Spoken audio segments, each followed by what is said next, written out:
Hi, welcome to our channel where we share the most intriguing stories.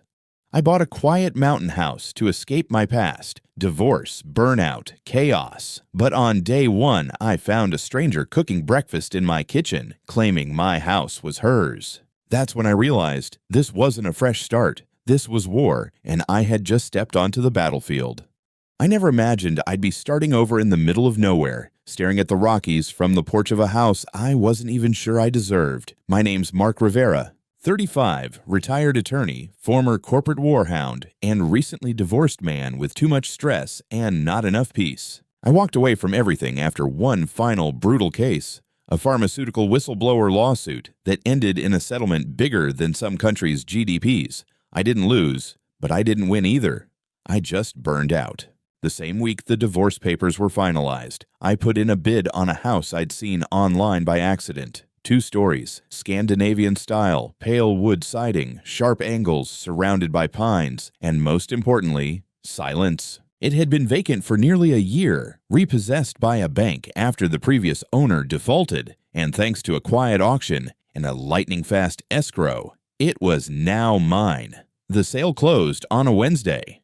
By Friday, I had the keys, the deed, the title insurance, and a sense of ownership that was strangely therapeutic. I even hired a local contractor to do minor renovations before I moved in full-time. Floors needed sanding. The kitchen was outdated. Nothing major. The house itself was solid, just neglected, kinda like me. Exactly 1 week after closing, I packed up a U-Haul with my essentials: coffee maker, mattress, books, toolbox, and a bottle of Balvenie I'd been saving for a clean slate. It was a crisp Colorado morning when I pulled up the gravel driveway. Pines whispered in the wind. Snow clung to the mountaintops in the distance.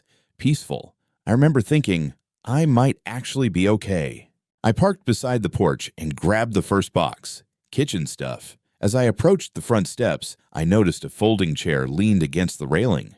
Not strange, but not mine. I stopped. On the chair sat a half-empty cup of coffee, still steaming. My stomach tightened. That wasn't just leftover junk. That was fresh. I stepped onto the porch. There were cigarette butts in a jar, a paperback novel with the spine cracked open, a floral-patterned robe draped over the rail. Someone had been here recently. I pulled my keys from my jacket and approached the front door, suddenly hyper-aware of every creak under my boots. I inserted the key, turned. It worked. But as I pushed the door open, I was hit with the unmistakable scent of bacon grease and scrambled eggs. From the kitchen, a voice shouted, "What the hell are you doing?" A woman stormed into the living room, barefoot, hair wet, wearing the same robe that was on the porch. She looked like she'd just rolled out of someone else's bed, which, to be fair, she had.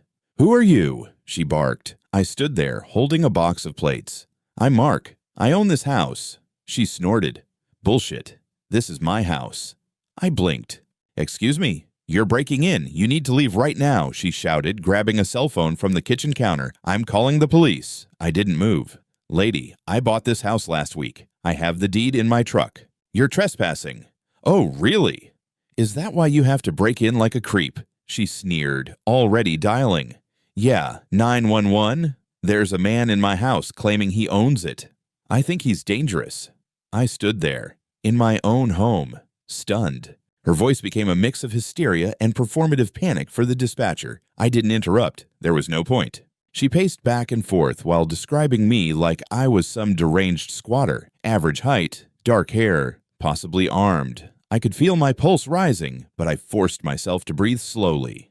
I'd seen this game before. Back when I practiced law, I had clients who used drama like this as a weapon, and now I was living it. When she hung up, she glared at me like she expected me to run.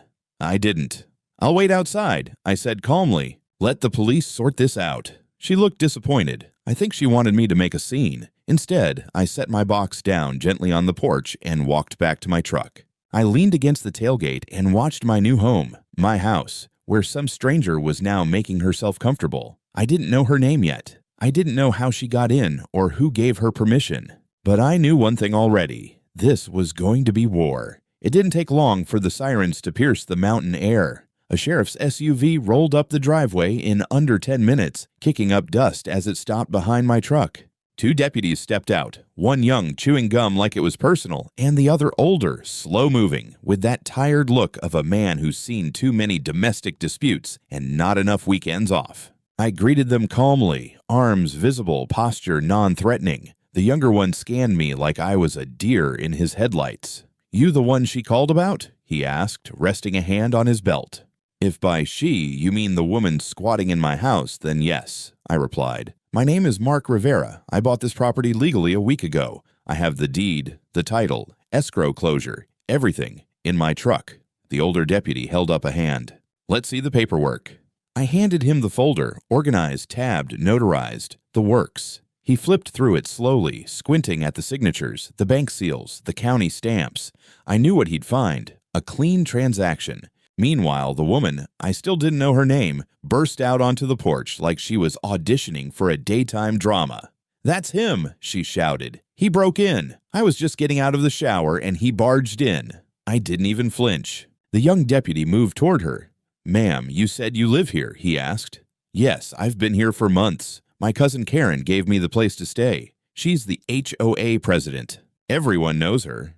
"Do you have any proof of residence?" the older deputy asked, now tucking my paperwork under his arm. She pulled out a crumpled sheet of lined paper. "I'm not joking. College-ruled, spiral-torn edge, handwritten." "It's a lease," she said confidently. The deputy unfolded it like it might bite. I watched his expression morph from skepticism to barely concealed disbelief. "This isn't notarized. There's no address, no dates, no witness signature." "It's still valid," she snapped. "Karen signed it. You can call her." The older cop sighed. "That might be necessary." I interjected calmly. "Deputy, I respect what you're doing, but this is a civil matter, and I have full legal ownership of this house. That paper is not a lease. It's a note from someone who has no legal claim to this property." The younger cop leaned in. "If what you're saying is true, Mr. Rivera, then why didn't you check if anyone was living here before taking possession?" "I did," I said firmly. "I had the property inspected before closing. It was empty. The bank had it on their foreclosure list. I walked through it myself." The older deputy nodded slowly. "This smells fishy," he muttered. Then to the woman, "What's your name?" "Tracy," she said, crossing her arms. "And how long have you been living here?" "Since, like the beginning of February." That was 2 months before I even bid on the place. The deputies huddled, whispering just out of earshot. I stayed put, trying to stay calm. My hands itched to call someone, my contractor, my lawyer, hell, the bank rep who sold me the place. But I knew I had to let this play out. Eventually, the older deputy returned and handed me back my folder. "Mr. Rivera, we can't force her out today. This is officially a civil dispute now. If she's claiming tenancy, even falsely, you'll need to go through the proper eviction channels. Otherwise, any action you take could be considered unlawful entry or harassment." I stared at him. "You're telling me I can't go into my own house?" "Not without risking escalation. She's trespassing." "She's claiming she's not. That complicates things. Courts don't like us picking sides without a formal order." Tracy smirked from the porch. She actually waved. The deputy lowered his voice. "Off the record, this looks like a setup. If I were you, I'd get a good attorney. And, maybe, a private investigator." I clenched my jaw and nodded. "Thanks." The younger cop handed Tracy a card. "We'll be filing a report. Expect a follow-up." "Thank you, officers," she said sweetly, like she hadn't just pulled off the most insane home invasion this side of reality TV. I drove away 10 minutes later, numb, my U-Haul still full. I didn't go home. I couldn't. I checked into a motel off the highway, the kind with vibrating beds and peeling curtains, and I sat there in silence for half an hour before opening my laptop. Then I made 2 calls, one to a real estate attorney and one to a man named Clyde, retired cop, now private investigator with a knack for sniffing out lies like a bloodhound on espresso. This wasn't going to be a clean fight. Clyde didn't waste time. The man operated like a bloodhound with a badge, retired homicide, Denver PD, now fully dedicated to uncovering liars, cheats, and in my case, people pretending my house was theirs. I met him the next morning in a diner that reeked of burnt toast and secrets. I slid him a manila folder with all my paperwork, plus the few photos I'd taken of Tracy the tenant and her coffee-stained robe. Clyde took one look at the picture and grunted. "I've seen her before. Hang on." He pulled out a thick tablet, flipped through local mugshots like it was Tinder, and then jabbed the screen. Here, Tracy Ann Hudson, 2 priors for possession, 1 for trespassing, 1 restraining order violation, last known residence, some halfway house near Colorado Springs. She's Karen Hudson's cousin, I added. Karen's the president of the HOA here, Summit Trails. Clyde grinned. Well, that's a 2-for-1. Over the next 48 hours, he worked like the devil had issued a deadline. What he found made my blood simmer. First, Tracy had never paid a dime in rent, no utilities in her name, no lease on file with the county, nothing. Legally, she didn't exist in that house. But more damning was this. Clyde recovered doorbell cam footage from a neighbor directly across the street. It showed Karen, resplendent in her HOA Queen Bee windbreaker, personally unlocking the door to my house and ushering Tracy inside. Not once, not twice, 3 times over the course of 2 weeks before I ever took possession. In one video, Karen was actually dragging a suitcase up the steps, while Tracy carried a box of what looked like cleaning supplies and snacks. Clyde even enhanced the audio. Karen, you'll be fine here. No one's touched this place in months. Tracy, what if someone buys it? Karen, that won't happen. The HOA has oversight over abandoned properties. They'll respect that. The arrogance made me physically ill. Even worse, a second neighbor, Mr. Becker, a retired vet with a camouflaged mailbox, showed Clyde footage of Karen giving an impromptu tour of the house to 2 other HOA members. She stood on the porch like a realtor waving toward the mountains. Perfect spot for a family support space, she said. We're considering it part of our extended community outreach. My house, my property, my mortgage. Now rebranded as a charity project by a woman with a laminated name tag and a control complex. I forwarded everything to my attorney, Sandra Blake. She took one look and said, "Oh, we're going to war." Sandra helped me draft a formal cease and desist letter addressed directly to the Summit Trails HOA. It demanded immediate eviction of the unauthorized occupant, acknowledgement of HOA overreach, and a full apology in writing. Within 24 hours, I received a reply, not from Karen, but from a law firm that reeked of suburban litigation and bad coffee. The letter accused me of threatening the peaceful housing of a vulnerable woman, of escalating tensions within the community, and displaying hostility toward an established neighbor with HOA-supported residency. They included a screenshot of my face from one of the officer's body cams, mid-eye roll, as if it were evidence of malicious intent. But that wasn't the worst part. They tried to argue that Tracy's occupancy was justified under a clause buried in the HOA charter, some nonsense about interim residency during community maintenance or structural transition periods, as if my house was a halfway home undergoing spiritual reconstruction. Sandra nearly choked on her protein bar reading it. "Mark," she said, dead serious, "they're fabricating policy. They're treating your deed like a suggestion. And they think because it's Colorado and not Manhattan, no one will fight back." "I'm not backing off," I said. "We hit them harder." Sandra filed a formal demand for immediate vacate, citing trespassing, false tenancy claims, and misrepresentation by an HOA official. She also demanded a record of any HOA-authorized entries into the property. The countdown began, but just as I thought I'd delivered the final blow, HOA fired back with a public letter mailed to every resident in Summit Trails. It accused me, by name, of trying to displace a recovering woman in crisis, of threatening a neighbor with a history of trauma, and of deliberately ignoring community norms and compassion. The letter included Karen's personal signature. She even had the audacity to write in the margin, "Sometimes the law must yield to kindness." It was mailed in glossy color, HOA dues well spent. Clyde called me that evening. "They're not just defending her," he said. "They're trying to make you the villain." "Let them," I muttered, "because next time I knock on that door, I'm bringing receipts." 2 days later, I stood outside my own front door again, this time not as a visitor, not as an intruder, but as the documented, legally recognized owner. The house looked exactly the same. Pine needles on the steps, Tracy's robe still hanging on the porch rail like it was a damn flag of conquest. But this time, I wasn't just armed with the deed. I had cameras. 2 small motion-activated devices I'd installed on the perimeter the night before under the cover of darkness. One by the driveway, another hidden in the pine wood trim near the porch light. Battery-powered, discreet, high definition, and ready to roll. I rang the doorbell. A beat. Then came the shuffle of footsteps, the squeal of cheap slippers on hardwood, and the door flew open with theatrical rage. "Oh, it's you again," Tracy sneered, eyes wild and bloodshot. "Didn't you learn your lesson last time?"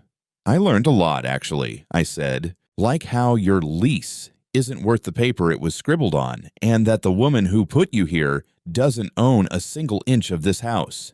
She slammed the door in my face.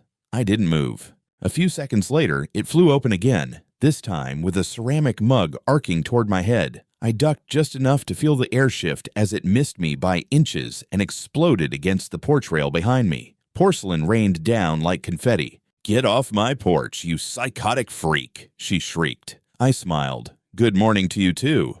She stormed back inside, and I watched her dial. Predictable. 5 minutes later, I saw the familiar flash of red and blue bouncing off the pines. Same sheriff's SUV. Same 2 deputies. Only this time, they didn't stride in like I was the suspect. "Mr. Rivera," the older one said, nodding. "Mind explaining what happened?" I gestured calmly toward the porch. I rang the bell. She opened the door, verbally abused me, then assaulted me with a coffee mug. She's lucky her aim sucks. "Did you record it?" the younger deputy asked. "Oh, I recorded everything," I replied. "Would you like the footage?" I handed them my phone, where I'd already cued the clip from the security feed. They watched silently as Tracy opened the door, screamed obscenities, and then, clear as day, launched a mug at my head. No edits. No jump cuts. "Jesus," the younger one muttered. "She's escalating." They went to the door. Tracy, suddenly tearful and trembling, spun a new version of reality. I had lunged at her. She felt unsafe. I was stalking her. The classic greatest hits of manipulation. The officers didn't buy it this time. "Ma'am," the senior deputy said, "we've got your actions on video. You threw a mug at the property owner. That's assault. He's harassing me. You opened the door. You initiated contact. This is a civil matter, but you just turned it criminal." She froze. They didn't arrest her, but they warned her in writing and documented the incident. Then they pulled me aside. "She's on thin ice," the older cop said. "You've got enough now to press charges, or you can let it ride and go through civil court." "I'm filing suit either way," I said. "I'm not letting this drop." I returned to my motel feeling strangely calm. For the first time, she'd shown her real hand, and the world had seen it too. Sandra filed the assault report that afternoon, then updated our lawsuit to include damages, defamation, and criminal trespass. But the real blow came the next morning. HOA posted a statement on their website complete with an incident summary, claiming I had intimidated a medically vulnerable resident and created a disturbance unbecoming of a community member. They cited a supposed incident involving threatening gestures and recording without consent. I almost laughed. Sandra didn't. "They're trying to poison the well," she said. "They want to cast doubt on your motives before we even get into court." I told her about the footage, about the porch mug, about Tracy's screaming tantrum. "We need to go nuclear," she said. She filed an emergency request for a restraining order, not just against Tracy, but with a subpoena attached for all HOA internal correspondence related to my property. That's when we found it. An HOA board email chain leaked by an anonymous concerned member that included messages from Karen describing my house as unused community space and planning to repurpose it into a wellness recovery site for family reintegration. The subject: line, Summit Trails Safe Haven, proposed use for vacant home. There it was. Written proof. Karen had tried to co-opt my house for her own pet project, and Tracy was her test case. No wonder they were panicking. Because now, it wasn't just one crazy squatter and a bad lease. It was conspiracy, and it had Karen Hudson's name all over it. By the end of that week, the war went public. I knew something had shifted the moment I walked into a local coffee shop and felt eyes on me. Half curiosity, half quiet disapproval. A man near the counter lowered his newspaper as I passed, and a woman with a Summit Trails tote bag gave me the kind of smile that said, "Bless your heart, you're a monster." The HOA had escalated. They printed flyers, full-color, glossy stock. "Protect our community. Say no to harassment and hate." There was a stock photo of a crying woman, not Tracy, but close enough if you weren't paying attention. Below, a bulleted list of accusations: intimidation, stalking, threats against a community resident in recovery, and disrespect toward HOA authority. At the bottom, a call to action. Demand accountability. Stand with Tracy. Defend Summit Trail's values. It was a smear campaign wrapped in HOA branding, and it was everywhere. Mailboxes, bulletin boards, even handed out by kids on bicycles. I found one taped to the door of my motel room. I called Sandra. They've gone from delusional to defamatory. They're laying the groundwork to flip the narrative, she said. You're the outsider now. They want to make it about trust, not truth. I went to confront them. Not physically, not emotionally. I sent an official letter demanding a retraction, a cease and desist, and a public correction. I included screenshots of the mug-throwing incident, body cam footage references, and a polite reminder that filing false public accusations can carry legal consequences. The HOA replied through their law firm. They claimed my letter was inflammatory, potentially threatening, and a disturbing escalation. They argued that my obsession with the situation had created an atmosphere of fear in the neighborhood. They included a sworn statement from Tracy, alleging that I had parked outside her home for hours, taking photos, possibly armed. I was tempted to laugh, but Sandra beat me to it. They're setting you up for a restraining order, she said. They want you banned from your own house. They're manufacturing a narrative. Exactly. And if we don't hit back, the court might buy it.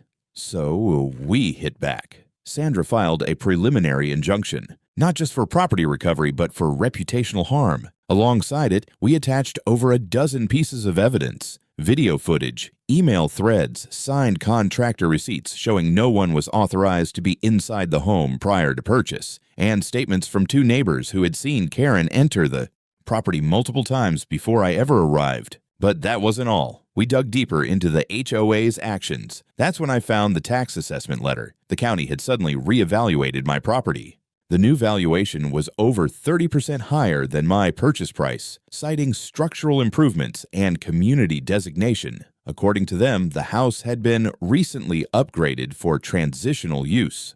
Transitional use. It wasn't a clerical error, it was a move. Karen or someone inside the HOA had filed documentation claiming the property had been converted into a community use facility. That paperwork triggered the reassessment. It also flagged me with the IRS. I got a notice asking about charitable use of property and whether I had claimed any deductions. I hadn't, of course, because I wasn't running a halfway house. I was trying to move into my damn home. Sandra's eyes went cold when she saw the form. This is coordinated, she said. They're trying to bury you in red tape until you sell or settle. It's legal harassment, strategic obstruction. We contacted the assessor's office, explained the situation, and got them to initiate a formal review. But it didn't stop there. A day later, a city inspector showed up on the property not to inspect my renovations, but to investigate an anonymous tip about potential code violations related to group housing. When I asked him what prompted the visit, he showed me the complaint form. It was filed by Karen Hudson, President, Summit Trails HOA. The war wasn't just public now, it was personal. It felt like I was standing in a hurricane made of paper cuts. Everywhere I turned, there was another letter, another accusation, another passive-aggressive smile from someone I didn't know, but who somehow already hated me. My motel clerk asked me, with zero subtlety, if I was that guy from the flyers. My Amazon delivery got canceled due to a local access dispute. Even the local diner started giving me my order in a to-go bag, without asking.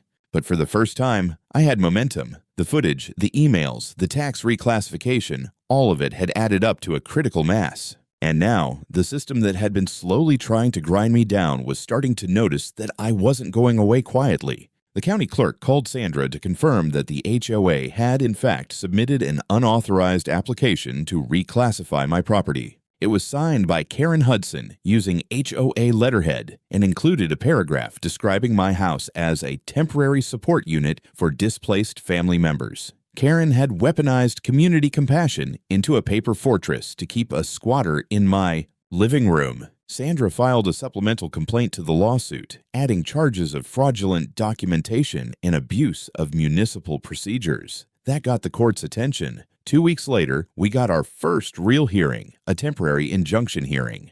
It wasn't the full trial, but it was the first opportunity for a judge to hear the basics. And if things went well, we could get a court order to remove Tracy from the property and stop the HOA from interfering. The courtroom was small, stale, and smelled like coffee and stale polyester. Karen showed up in a pastel suit, Tracy beside her in an oversized cardigan and sunglasses like a hungover movie star trying to disguise a bad week. Their attorney looked like he'd just come from brunch, slick, rehearsed, confident. I almost respected the commitment. The judge, an older woman with zero tolerance for nonsense, opened the hearing with a raised eyebrow. "Let's make this efficient. No theatrics." Sandra stood first. She laid out the timeline, presented the video of Karen unlocking the house, showed the doorbell cam footage, and walked the court through the fraudulent tax reclassification.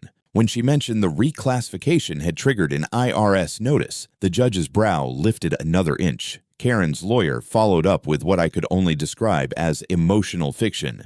He painted Tracy as a woman in recovery, abandoned by family, taken in by her cousin in a moment of kindness. He used words like healing environment and neighborhood trust. At one point, he even said, "If we lose sight of empathy, what kind of community are we?" The judge let him finish. Then she turned to Karen. "Ms. Hudson, are you aware that you submitted official documents reclassifying this property without the owner's consent?" Karen hesitated. "I believed it was within the HOA's jurisdiction, under community use exceptions." "And did you inform Mr. Rivera that you were housing your cousin in his property?" Karen paused again. "We expected communication from the bank before the transfer. The house had been empty. I assumed." The judge cut her off. "You assumed incorrectly." Tracy fidgeted beside her, eyes darting like she was looking for a fire escape. The judge leaned back. "This court finds that the defendant has demonstrated clear ownership, provided substantial evidence of unauthorized occupancy, and shown potential harm from ongoing trespass. Therefore, the request for immediate injunctive relief is granted." She banged the gavel. "Ms. Hudson, your cousin is to vacate the property within 24 hours. You, as HOA president, are barred from entering or altering said property. Mr. Rivera, you may resume full access."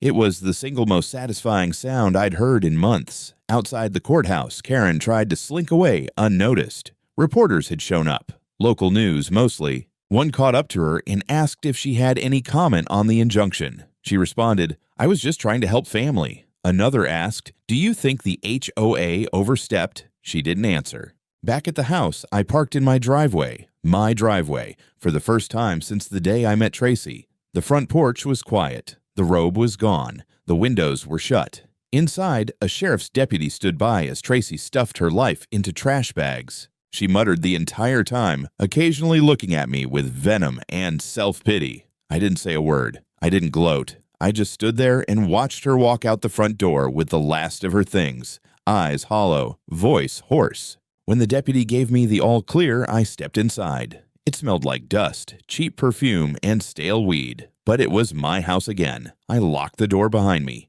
I thought eviction would be the end of it. That once Tracy was out and the judge's order was in my hand, everything would settle like dust after a storm. But I should have known better. People like Karen Hudson don't lose. Not quietly, and definitely not with dignity.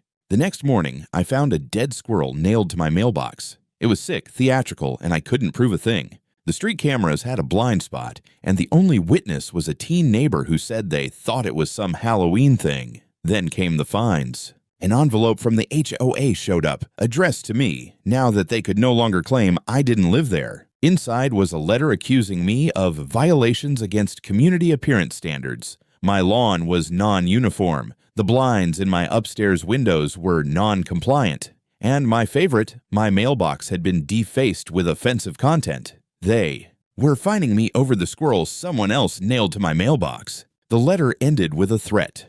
Failure to comply may result in liens against the property and additional community enforcement actions. I sent Sandra a picture of the envelope. Her reply was immediate. They're not even trying to be subtle anymore. But it didn't stop there. My contractor, who was set to begin final renovations that week, called to tell me he was pulling out. "I don't want trouble," he said. "Karen's already told half my clients I work with squatters and fraudsters. Said I forged permits." I lost my plumber the next day. Same story. Clyde, ever diligent, came by that evening to deliver an update in person. He handed me a thumb drive, expression grim. Karen's not just pissed off, she's building a case. On the drive were screenshots from a private HOA Facebook group, invite only, but someone inside had been leaking. The posts were wild. Karen claimed I had abused Tracy, suggested I had a history of predatory behavior, and that I'd bribed the judge with a donation. The comments were even worse. Neighbors speculating on my mental health, accusing me of being a plant sent by developers. One even suggesting I was part of some cult trying to take over the neighborhood. And then I saw it. Karen's pinned post. Join us Tuesday night, emergency HOA meeting, addressing the threat to our community. I wasn't invited, of course, but that didn't stop me from showing up. I parked across the street from the clubhouse and waited. Sure enough, a steady stream of residents shuffled inside. Some wore matching Summit Strong shirts, printed just for this moment. I assumed the door was closed. Private meeting. I waited until it was almost over, then walked up the path and stood just outside. I didn't enter. I didn't interrupt. I just stood there, watching through the glass door as Karen gestured wildly in front of a slideshow about community integrity and the rising threat of individualism over harmony. She froze when she saw me. I didn't wave, didn't smile, just turned and walked away. The next day, Sandra filed another motion, this one for defamation, intentional interference with business relations, and abuse of administrative power. We added 2 affidavits from former contractors confirming Karen had contacted them with false claims. But the real hammer came a few days later when a local journalist reached out. Someone had tipped them off about a scandal involving the HOA president misusing her authority. They asked if I was willing to speak. I said yes. We met in my living room, still half empty, still smelling faintly of bleach and resentment, and I told them everything. From the first moment I walked in and smelled someone else's breakfast, to the court order, to the squirrel nailed to my mailbox. The reporter didn't say much, just took notes and nodded, but I saw the look in her eyes. 2 days later, the article dropped.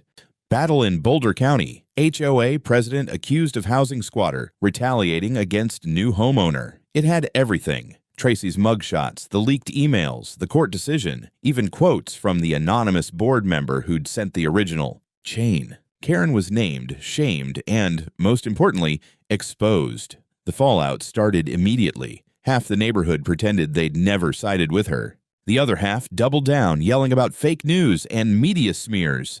HOA board members began resigning. One neighbor I hadn't spoken to in weeks brought me a pie and muttered, "Sorry about all that." Clyde called me that night. "You might have just won the long game," he said. I wasn't sure. Not yet. But for the first time in months, the house felt quieter. And Karen? She was still clinging on, but not for long. I was sipping coffee on the front porch. Finally my porch, when the unmarked black SUV pulled into the driveway. It wasn't police. Not local. No county stickers, no familiar uniforms. Just 2 men in collared shirts and a woman in a gray blazer. Federal, or state level at least. Clyde had warned me something was coming, but I hadn't expected it to look this formal. One of them flashed a badge.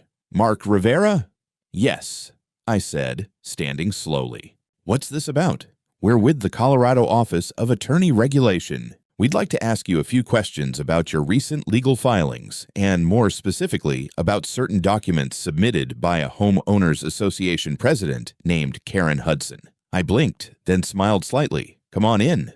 You'll want to sit down for this." We sat in the half-furnished living room. They didn't touch the coffee I offered. I pulled out a thick binder I'd started calling the War Book. Inside, every motion Sandra had filed, every letter the HOA sent, screenshots from the Facebook group, stills from the security footage, HOA internal emails, contractor statements, Tracy's fake lease, and, most importantly, copies of the fraudulent tax. Documents submitted by Karen Hudson to the county. They were impressed. "You were a lawyer, right?" "Recovering attorney," I said. "Now just a man trying to live in his house."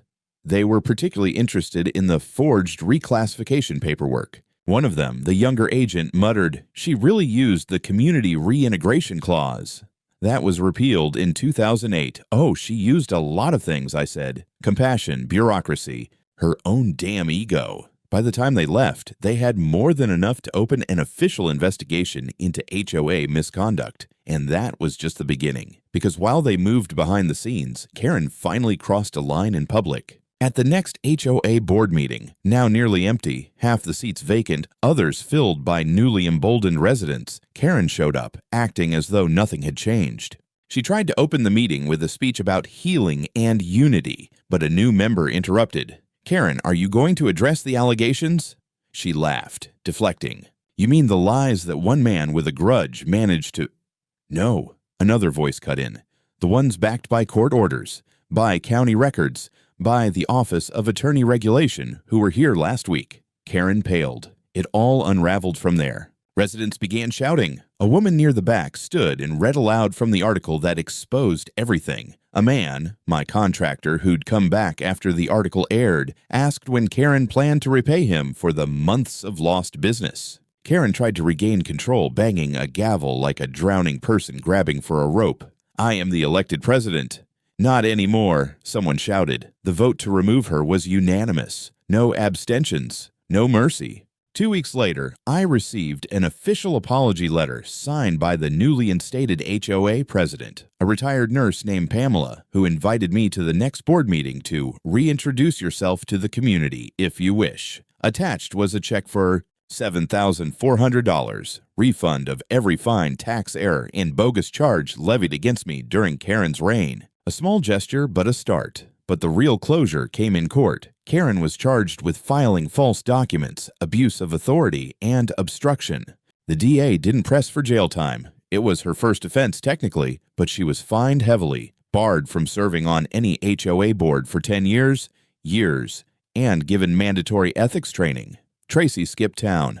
Rumor had it she tried squatting again somewhere in Estes Park, but the moment the name Mark Rivera came up in a background check, the owners called police before she could unpack her toothbrush. As for me, I finished the renovations myself.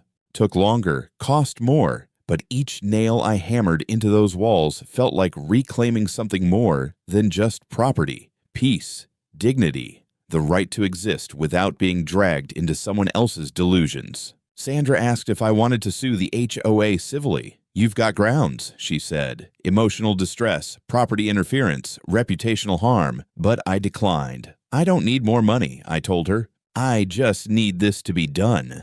Instead, I joined the next HOA board election, not out of spite, but because if there was one thing I learned, it's that power left unchecked will rot even the prettiest neighborhood from the inside out. Pamela won president. I took legal advisor, and together we rewrote every bylaw that let Karen pull what she did. Now, when someone joins Summit Trails, they get a welcome packet and a warning. Respect your neighbors. Mind your property lines. And most importantly, HOA doesn't own you. There's a new sign outside my house, a brushed metal plaque mounted right beside the front door. This property is not subject to HOA delusions, fantasies, or family squatting projects. Trespassers will be prosecuted. Politely. Underneath it, a small engraving. "Welcome home, Mark."